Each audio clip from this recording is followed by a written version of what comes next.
اور اس کے مطابق عمل کریں۔ وفاق المدارس العربیہ تمام تر ہدایات اپنے اس کے اوپر لکھ دیتا ہے۔ اب غلطی یہ ہوتی ہے کہ ہم اس کو پڑھتے نہیں ہیں، تو اس کو پڑھ لینا انتہائی ضروری ہوگا۔ جوابی کاپی اور قوائف، جوابی کاپی پر سب سے پہلے اپنے قوائف کا درست اندراج کریں اور ان کا موازنہ اپنے بطاقہ سے کر لیں تاکہ کسی قسم کی غلطی کا شبہ نہ رہے۔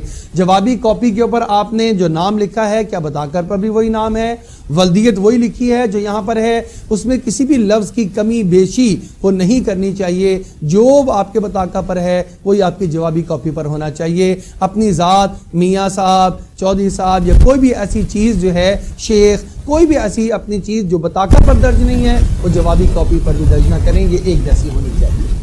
اسی طریقے سے حاضری شیٹ ہے، حاضری شیٹ پر جوابی کاپی کا سیریل نمبر اور دستخط ضرور کریں تاکہ آپ کی حاضری بر وقت اور لگائی جا سکے اور وہاں پر شمار ہو سکے۔ ایک ہم نے یہاں پر بطاقت الخلاصہ کا ایک نمونہ بھی پیش کر دیا ہے، یہ ہم نے اس کو ہائی لائٹ کر دیا، اسم الطالب، اسم الاب، المرحلۃ الدراسیہ، رقم الجلوس، اور لفظوں میں بھی لکھنا ہے اور ہندسوں میں بھی لکھنا ہے۔ اسم الجامعہ آ جائے گا، محل الامتحان اور اسم الکتاب، رم الورقہ یا اور توقیع المراتب، یہاں پر بڑا دستخط ہوتے ہیں، یہ آپ دیکھ لیجئے گا۔ طالب علم نے یہاں پر کسی قسم کی کوئی لکھائی نہیں کرنی، بلکہ یہاں پر پہلے سے ہی ایک دستخط شدہ آپ کو یہاں پر نمبر کے اعتبار سے دستخط ہوئے ملیں گے ممتحنین یا نگران اعلیٰ کے۔ یہ جگہ ممتحنین کے لیے ہے، لہذا آپ حضرات یہاں کچھ بھی تحریر مت کریں، البتہ یہ ضرور چیک کر لیں کہ ان جگہوں پر ممتحن کے دستخط موجود ہیں، یہ انتہائی ضروری ہوگا۔ جوابی کاپی اور ہدایات، یہ ساری کی ساری ہدایات اسی جوابی کاپی کے اوپر لکھی ہوئی ہیں، یہ ایک ایک کر کے پڑھ لینا فائدے مند ثابت ہوگا۔ اس میں یہ بھی لکھا ہے کہ کون سی لکھائی سے آپ نے استعمال کرنا ہے اور کوئی حصہ جوابی کاپی کا ہرگز نہیں پھاڑنا، جو جگہ بچ جائے اس کا کیا کرنا ہے، تمام تر ہدایات اس پر لکھی ہوئی ہیں۔ اگر طالب علم اس کو پڑھ لے گا تو اس کو امتحان دینے میں انتہائی آسانی ہوگی اور کسی قسم کی کوئی غلطی نہیں ہوگی جس کا اس کو بعد میں خمیازہ بھگتنا پڑے۔ اب امتحانی ہال میں آپ پہنچ گئے ہیں تو اب سوالیہ پرچہ ابھی آپ کو ملا نہیں ہے، تو اس سے پہلے آپ نے کیا کرنا ہے؟ سوالیہ پرچہ ملنے سے پہلے تک آپ اپنے آپ کو اللہ کی طرف متوجہ رکھیں اور اس دوران درود شریف پڑھتے رہیں، رب اشرح لی صدری، یہ پڑھتے رہیں، مکمل دعا رب زدنی علما یا اور کوئی بھی دعا جو آپ چاہیں اس دورانیے میں پڑھ سکتے ہیں۔ سوالیہ پرچہ ملنے کے بعد تمام سوالات کو اول تا آخر بار بار پڑھیں، کم از کم 2 مرتبہ 3 مرتبہ پڑھیں اور پھر اللہ سے آسانی کی دعا کر کے پرچہ حل کرنا شروع کر دیں۔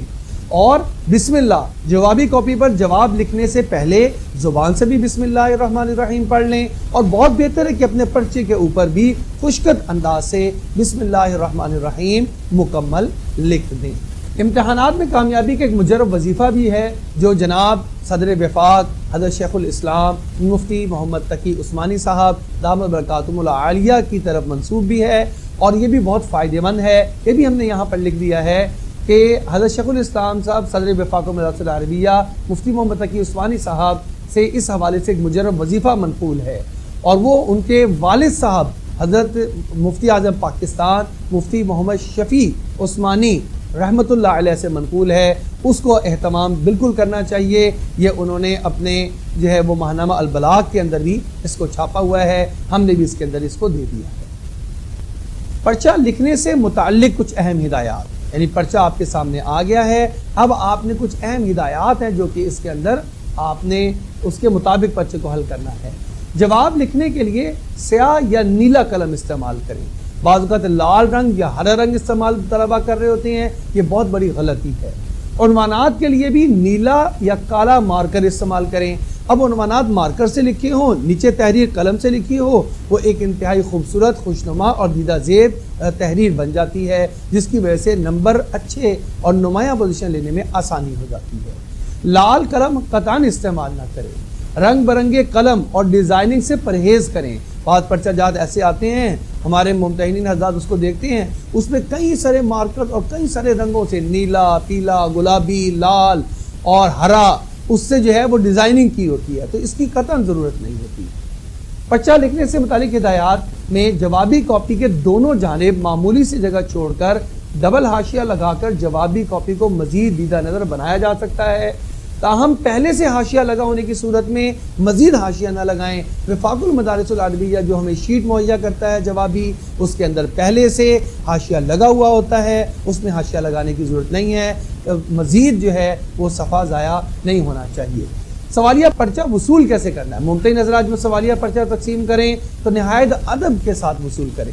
بعض جگہ پر کھڑا ہونا ممنوع ہوتا ہے، اپنی جگہ پر بیٹھے رہیں، وہیں پر ممتحن حضرات آپ تک پرچہ پہنچائیں گے، انتہائی ادب کے ساتھ آپ پرچے کو وصول کر لیں۔ اب پہلا جواب لکھنے کے لیے آسان سوال کا انتخاب انتہائی اہم چیز ہے۔ سوالیہ پرچہ پڑھ لینے کے بعد اس میں سے جس سوال کا جواب آپ کو خوب اچھی طرح یاد ہو اسی سوال کا جواب پہلے لکھیں، اگرچہ وہ سوال سوالیہ پرچے کا آخری سوال ہی کیوں نہ ہو۔ آپ اس بات کی فکر نہ کریں کہ جس طرح سوالات پوچھے گئے ہیں شاید جوابات بھی اسی ترتیب سے دینے لازمی ہوں گے، یہ آپ کی سہولت پر منحصر ہے۔ اور ایک بات اور، وفاق کے امتحانات میں ہر سوال کے مختلف اجزاء ہوتے ہیں، جیسے الف ہے، با، جیم، دال۔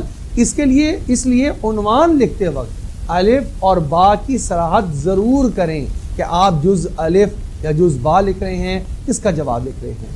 اور جواب کا عنوان لکھنے کا بھی انداز ایک سیکھنے کی چیز ہے۔ جواب شروع کرنے سے پہلے مارکر سے صفحے کے درمیان سوال کا نمبر جلی حروف کے اندر لکھ دیں۔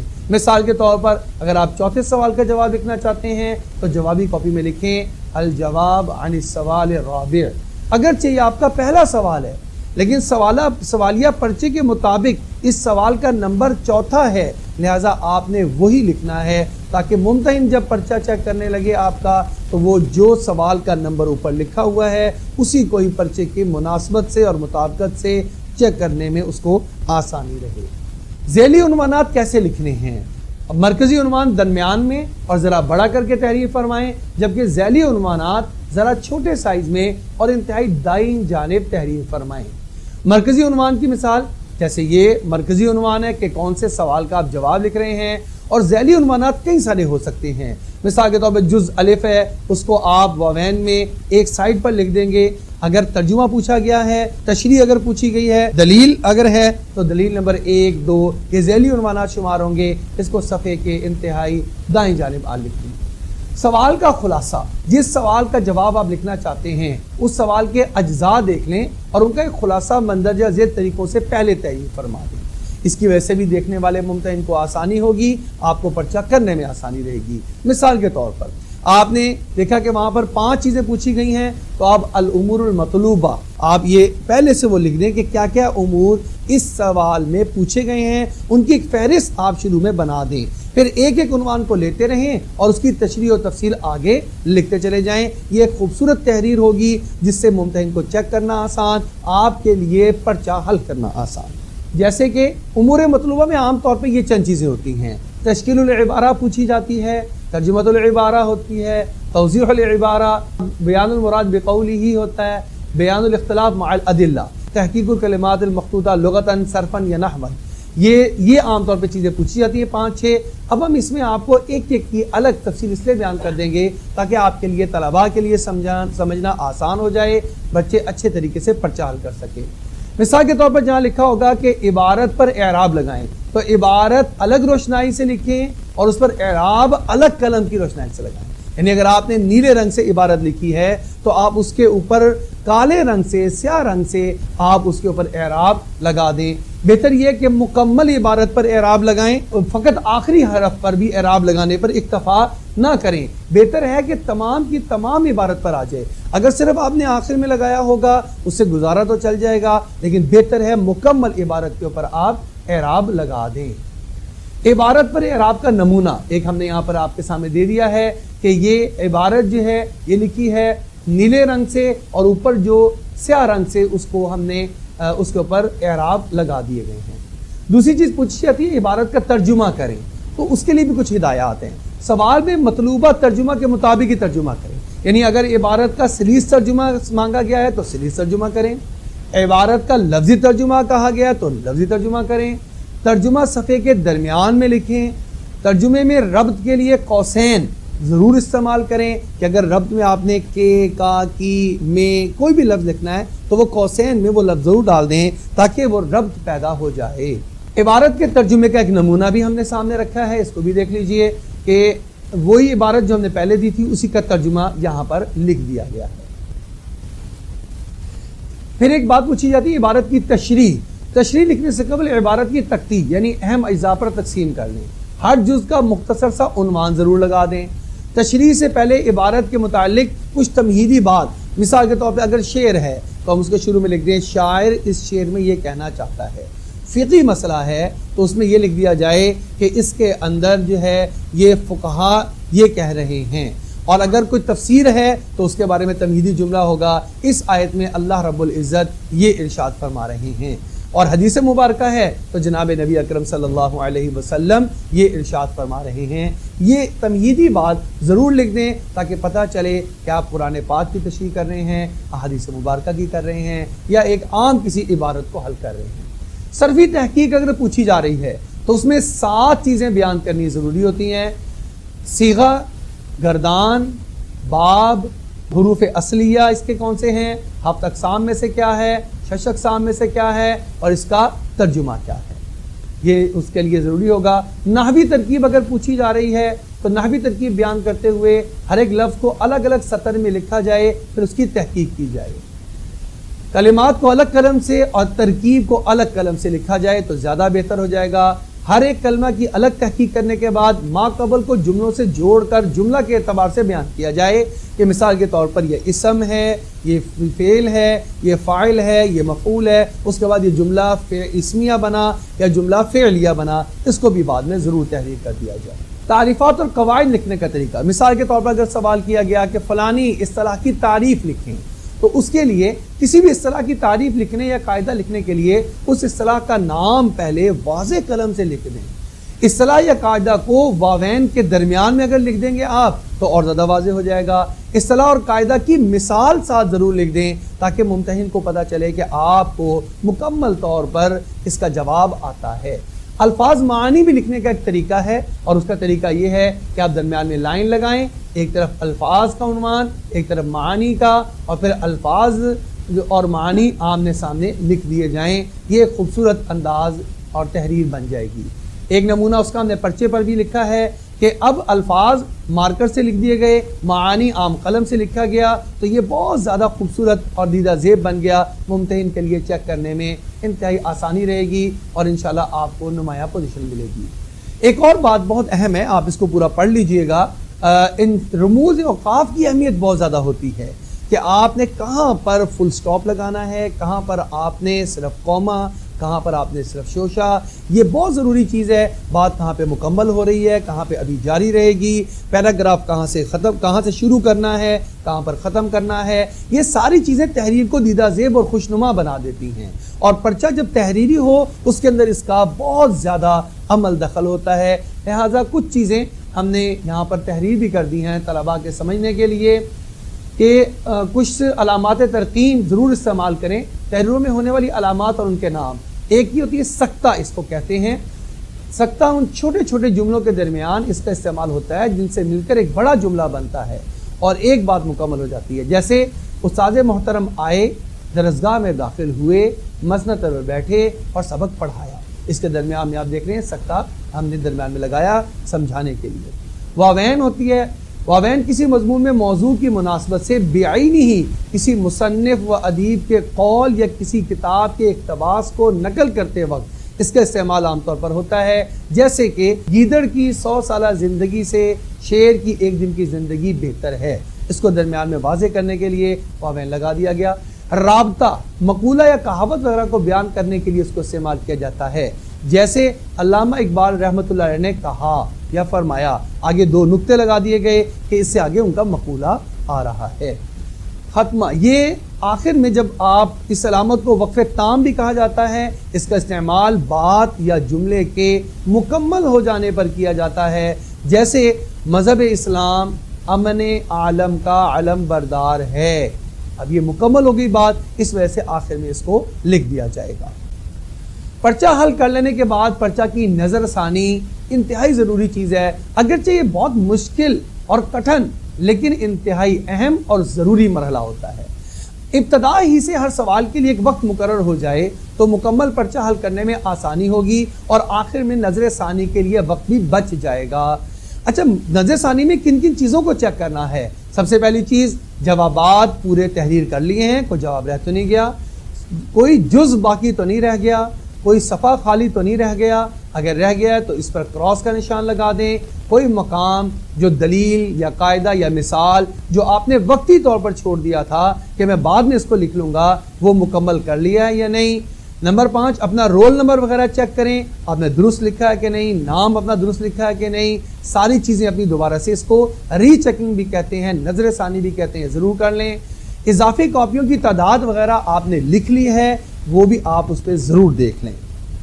عام طور پر طلبہ، یہ ایک بہت بڑی غلطی کیا ہے، عام طور پر طلبہ اکرام یہ سمجھتے ہیں جو جتنا جلدی پرچہ دے کر فارغ ہو جائے گا وہ اتنا ہی اچھا پیپر حل کرنے والا ہوتا ہے، مقابلہ ہوتا ہے، میں تو اتنی جلدی آ گیا تھا واپس اور تم اتنی دیر تک بیٹھے رہے۔ یاد رکھیں، کامیابی کا ضامن یہ امر ہے کہ طالب علم انتہائی اطمینان کے ساتھ مکمل پرچہ حل کرے، یہ کامیابی ہے اور یہ بڑائی ہے۔ اس میں کسی قسم کی کوئی کامیابی نہیں ہے کہ میں بہت جلدی اٹھ کر پرچہ حل کر کے آ جاتا ہوں۔ پرچہ حل کرنے کے بعد، یہ درمیان میں وہ ساری باتیں ہم نے ذکر کر دی جو پرچہ حل کرنے کے دوران کی تھیں۔ اب جب پرچہ حل کر لیا تو اب کیا کریں گے؟ اس کے بعد سوالیہ پرچے پر تبصرہ کرنے سے مکمل اجتناب کریں۔ عام طور پہ طلبہ کی بڑی عادت ہے واپس آ کر پرچہ بہت مشکل تھا، پرچے کا فلانا جز مشکل تھا، ایسے ہو گیا ویسے ہو گیا، اس میں وقت ضائع ہوتا ہے، اس کے علاوہ اور کچھ بھی نہیں۔ بلکہ اللہ کی طرف متوجہ ہو کر شکر کریں اور دعائیں کرتے رہیں، یا اللہ ہمیں کامیابی عطا فرما دیجیے۔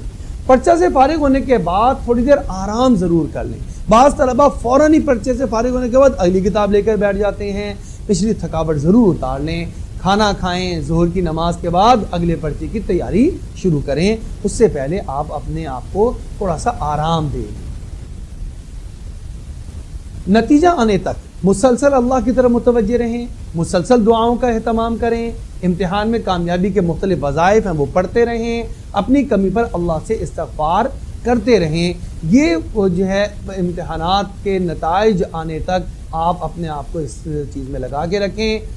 اللہ جل شانہ سے دعا ہے اللہ جل شانہ ہماری اس کوشش اور کاوش کو اپنی بارگاہ میں قبول فرما لے۔ ہر ایک طالب علم کے لیے مکمل رہنمائی اللہ پاک اس کے ذریعے سے عطا فرما دیں۔ ہمارے یہ طلبہ علم حاصل کریں، اس کو پر عمل کریں، اس کو پوری دنیا کے اندر پھیلانے کا ذریعہ اور سبب بن جائیں۔ اللہ رب العزت وفاق المدارس العربیہ کو دن دگنی اور رات چگنی ترقیات نصیب فرمائے۔ ہماری نشست یہ اختتام کو پہنچی ہے۔ آپ طلباء میں سے اور جو دوسرے ممتحنین حضرات ہیں، اگر کوئی سوالات پوچھنا چاہیں تو وہ ابھی نشست کے فوراً بعد انشاءاللہ سوال و جواب کی نشست ہوگی، اس میں آپ اپنے سوالات تحریر کر کے لائے ہیں یا زبانی پوچھنا چاہتے ہیں، وہ انشاءاللہ تعالیٰ العزیز اس کے لیے موقع دیا جائے گا، آپ اپنے سوالات پوچھ سکتے ہیں۔ اللہ رب العزت آپ تمام حضرات کا آنا اپنی بارگاہ میں قبول کرے۔